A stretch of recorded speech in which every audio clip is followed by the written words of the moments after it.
Why is it that men that live with their mommies after the age of 50 think it's completely normal to have their figured wives move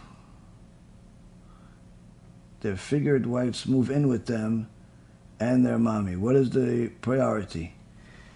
Well, listen, if somebody's been living with their mother for 50 years and they just met a woman and they want to marry them, it's going to be very difficult for them to leave their mother's house because they met the woman now, and the woman now is a wonderful woman, or she seems wonderful, and they want to build a house with them. It doesn't mean that they're just going to abandon what they've been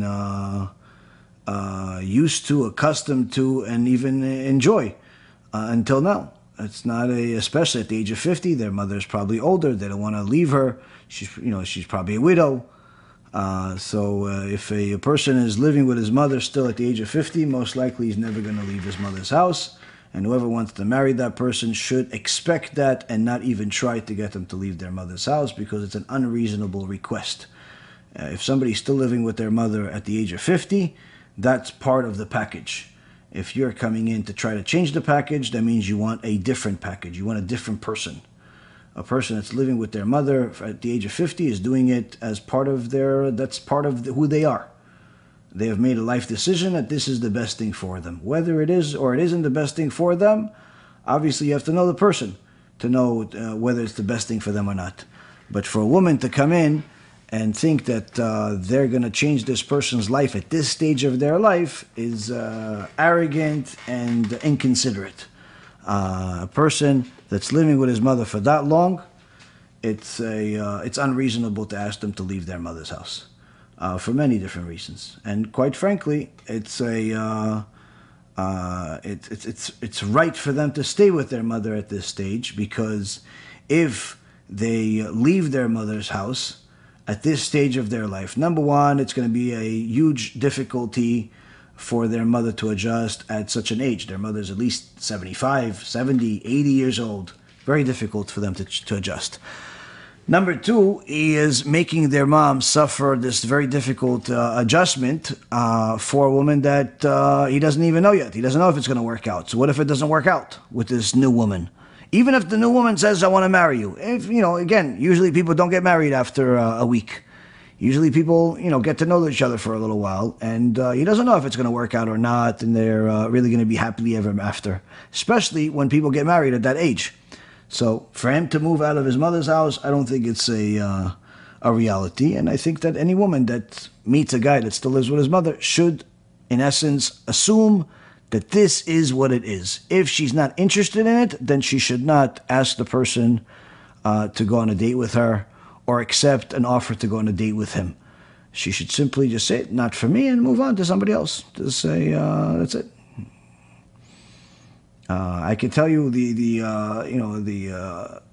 perspective of the Torah is that a woman should and a man should not leave their parents' house until they're married. So if a woman is looking at things from the perspective of the Torah, if, let's say, for example, the man is still living with his parents and he's single, he's technically doing the right thing according to the Torah. There's no reason for him to live by himself. It's a problem for him to live by himself. He can make more sins. On the other hand, a woman that's living by herself and she's not married, it is problematic according to the Torah. Why? Because that could lead to promiscuity. It could lead to problems against the Torah. She should still be living with her, in our father and our mother's house.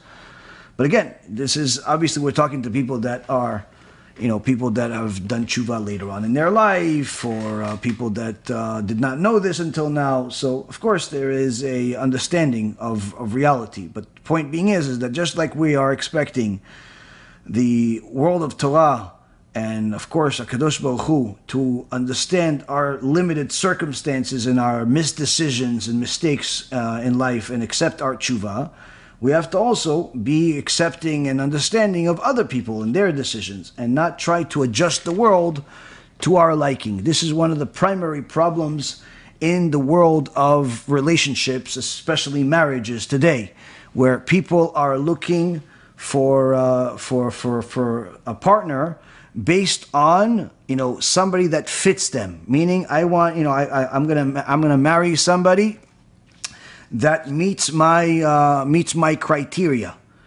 A woman has a criteria, a man has a criteria. She has to be this tall, this short, this weight, this bank account, this color hair, this accent, this understanding, and she has also a list. He has to be this tall, this skinny, this fat, this family, this amount of knowledge, this job, this salary, this bank account, this understanding, and this is why people get divorced. Why? Because they're coming into a relationship based on a shopping list, like as if they're going into a supermarket to buy stuff. They're coming into a relationship looking for someone to fit their description and their needs. They're not coming into a relationship in order to fit somebody else's need. They're not coming into a relationship to give. They're coming into a relationship to take. I'll take it if he is that tall. I'll take it if he is that rich. I'll take it if he is that skill. I'll take it. Why? Because he meets my shopping list requirement. He meets my to-do list. I could put a check mark next to the to-do list. That's a to-do list that's bound to get a divorce or be miserable throughout their entire life. If a person wants to have a successful marriage, they have to go into a relationship with a priority of giving of yourself to help the other person, to help your partner in any way that you can, and not necessarily only looking to accept. Then you say, oh, but what about me? Well, guess what? If all you focus on is giving, then guess what? A normal partner will reciprocate. They'll also give. So when you focus on taking, they also focus on taking. And guess what? Nobody has anything in the end. Everybody's miserable. Why? Because I want this, but you didn't give it to me. I want that, you didn't give it to me though. Yeah, but I want that, you didn't give it to me. But I want that, you didn't give it to me. So what happens? They fight about what this one didn't give the other. And nobody gives anybody anything, except once they don't have a choice, or they simply just have had it to fighting and they just give whatever they take. But that's a miserable life. You want to have a happy life, you have to focus. Priority number 1, 2, and 3 is give. Give of yourself. That means that if you have something that you want to do, but your husband wants to do something else. You want to sit on the couch and watch a movie. Your husband wants to go learn Torah. Or he wants to, watch a Shiur Torah. Or he wants to go walk outside. Go. Unless he wants to do something bad, go with him. Yeah, but I want to just, I want to watch, yeah, I know you want to watch. But if you want a happy life, you're not going to fight for everything that you want. And that's the problem. People are fighting constantly for what they want. They look at relationship like a shopping list. And very rarely do people think of relationship as an opportunity to give. Constantly give. If you look at any successful relationship, you'll see people that are giving constantly. Giving constantly. But also receiving. But they receive without asking. Why they receive without asking? Because they're so focused on giving that there's no time to ask. So how do they get what they want? Because when you are with a normal, decent human being, and you're giving that normal, decent human being, then guess what? They're naturally going to want to give it back. They want to give you more. They want to give you of themselves. But you have to have the right perspective of relationships. If you're coming into a relationship looking to change the person, their wardrobe, their house, their ideas, their look, that means you want somebody else. That means you want somebody else, and you have to, find somebody else. But if you're going into a relationship where you are looking at it as, how can I meet his needs? Not just the sensual needs, not just the financial needs, not just the boredom needs, but life. There are certain things that a person finds really, really important.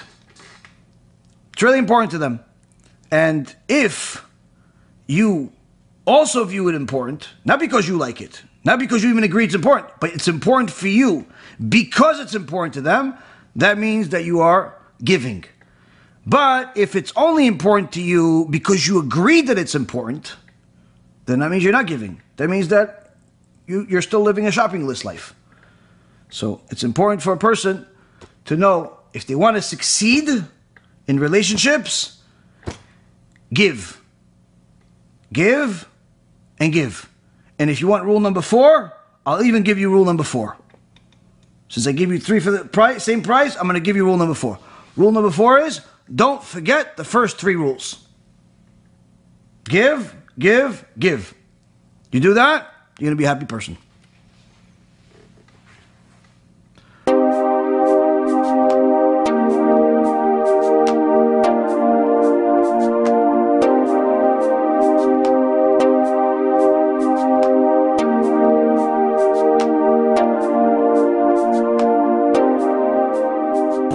אני מברך את הרבנים, הרב ירון ראובן, הרב אפרים כחלון, ראשי ארגון בעזרת השם, שהלכו בפי עליון, שעלו מעלה מעלה, יהיה להם ברכה והצלחה, הקדוש ברוך הוא ימלא בישועות ליבם לטובה ולברכה, שבכל אשר יפנו ישכילו ויצליחו, יזכרו לעשות כאלה וכאלה, הרדינו תורה לאדירה, אמן ואמן.